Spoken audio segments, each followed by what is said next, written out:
Hey, welcome to another episode of Electrical Theology, Esoteric Life Coaching, where we deal with the supernatural, metaphysical, paranormal, Bigfoot, ETs, all that good stuff, guys.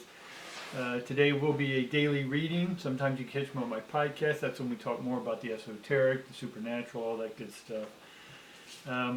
Today I'm going to be calling these Tarot in 10 minutes. Because I think I can get a lot of what I say. I talk very fast sometimes, so if you need to slow this video down, that's fine. Or if you need to speed it up. But right now, I want to get I know we're busy in our lives, and in 10 minutes I know we can get a good dose of some insight for our daily work. And I'll try to get these videos out in the morning time. That way you have them for all day. You can listen to them over and over if you need to. Alright guys, if you're new to this, go ahead and like, subscribe, right? Tell your friends about this, guys. And then the algorithms love it when you tickle. So do me a favor right now, tickle them algorithms. Get the like button going. Tickle that like button. All right now we get happy family upside down. And yesterday we talked about the family not being happy because there was a broken heart within that family, or there's some sort of surgery going on with the child. And then we have the magician upside down, or what's called the magician in the mirror upside down. And then we have the goddess of the moon upside down. So all three of these are upside down or in the reverse. So there's something not happy with the family, or you're coming out of a family situation that's not very happy or conducive right now. And then you get the the magician in the mirror. No, that's upside down. So we're not reflecting what we need to, right? When we're in relationships, when we're at jobs, anything that you judge outside of you in a negative light, it's you. All right, guys? Right? When you look that way, again, there's always three more pointing back at you. And so the idea here is to speak and live from the heart, no longer from the egoic mind. We want our egos. They're a part of us. We can't separate them. Anyone who says, oh, get rid of your ego, silence the ego, no. Your ego, as much as you as your big toe is, or your fingers, or your arms, or whatever. You have to understand who it is, how it is, and live with it. Right? It's like ghosts in the house. As long as you talk to them and say, hey, I'll let y'all remain here. I won't try to get you out of this house as long as we get along with each other, all right? And if that works out, great. All right? And then we get the goddess of the moon. The goddess of the moon upside down would then, for me, represent more of our nightmares. We're focused on what's not going to work out, as opposed to being disciplined and focusing on what can work out. I know it's difficult when you're in the midst of stuff to keep putting out those big visions, right? Visualizing, right? Tapping into the third eye. Keep the practices going, the meditation, the breathing. I know that's hard, especially in the midst of this stuff. But again, with what you're doing now, is it helping you, or is it hindering you and bringing you what you want in this life? Right? So let's get on with the reading. All right, guys, right off the bat, let's go. So we get the Nine of Stones upside down.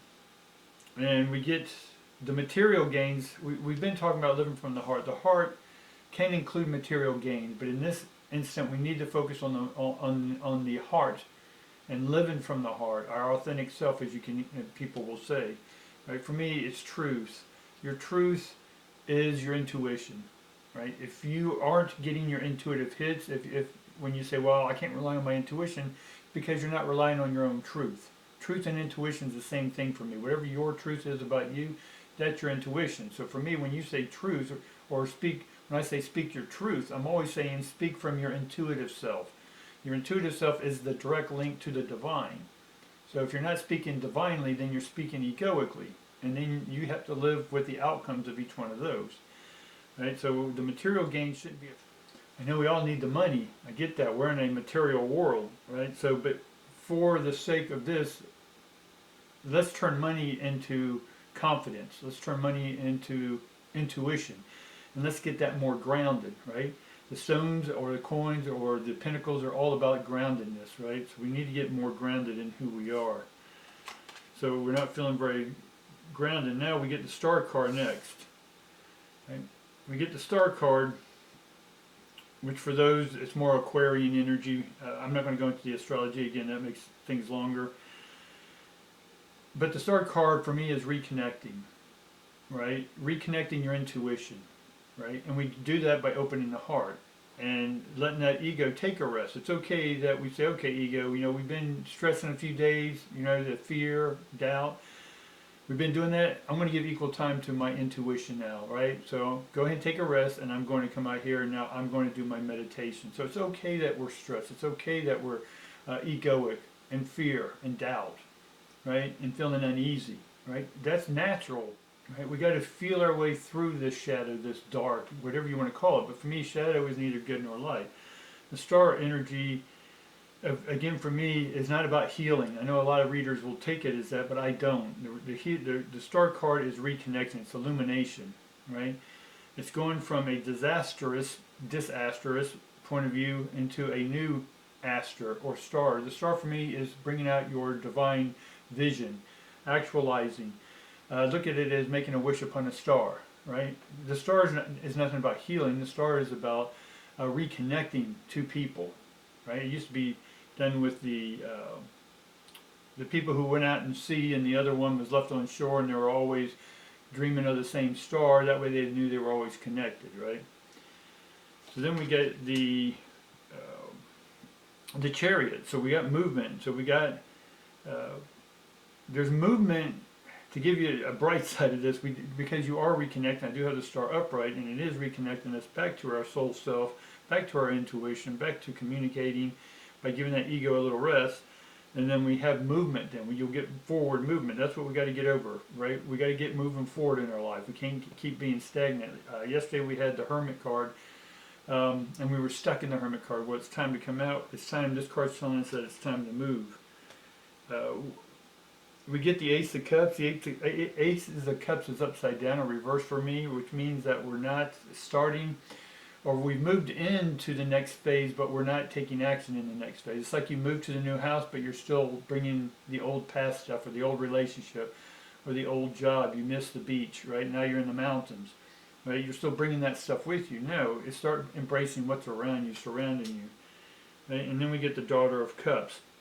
Daughter of Cups for me is, again, back to the connection, making a intimate and a nurturing connection, right, and connecting with your willpower, your chariot energy.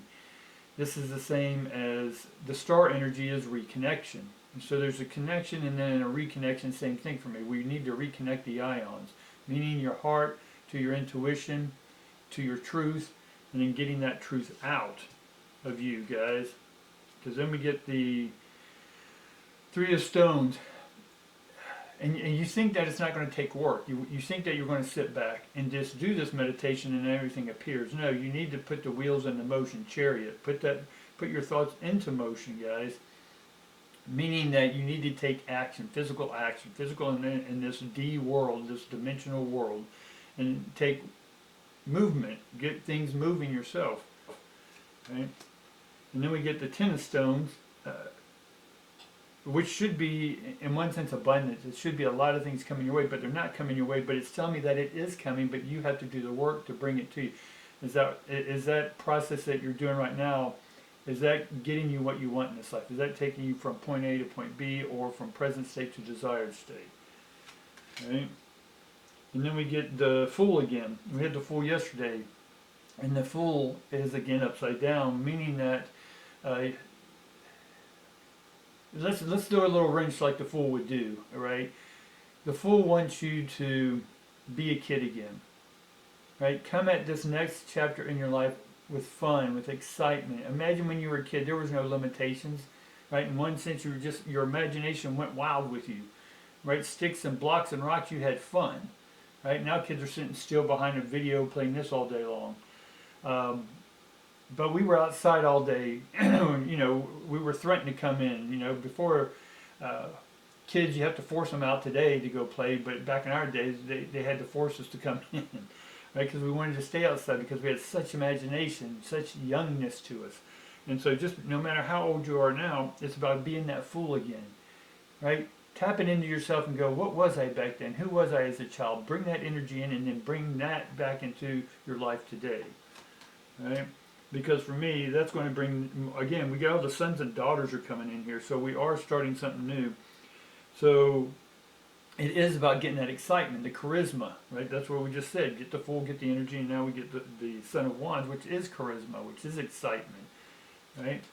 Motivation, inspiration, and then we get the Mother of Cups. So a lot of cups and a lot of the daughter, son, and then the cups. And so this is going to bring the nurturing that you're wanting, or from where it is that you don't want to be. It's going to bring, again, connection, reconnection to the heart and the mind together, right? It's going to bring your intuition or your truth back into you, and it never really left, but you it never really left, but you're going to remember that it's there, and it's always been there. That child, that inner child, that's why the inner child's there. The inner child is not always in pain. The inner child wants to come out and play, so allow it to come out and play. And then we get the Mother of Swords. So with mothers, daughters, so we're getting all these, right? Which all these are excellent cards. So this is where we're going to start speaking our truth, or speaking what's intuitively coming to us, that we're downloading, that we're insightfully, our insight, that's inside of us, the insight, the actual eyes. Get it, sight, eyes, right? So we're bringing all this energy out. All right, guys, that's all I got for you today. Do me a favor again. Tickle that algorithm, like button, subscribe button, share this with your friends, and then we'll see you tomorrow. Love and peace, guys.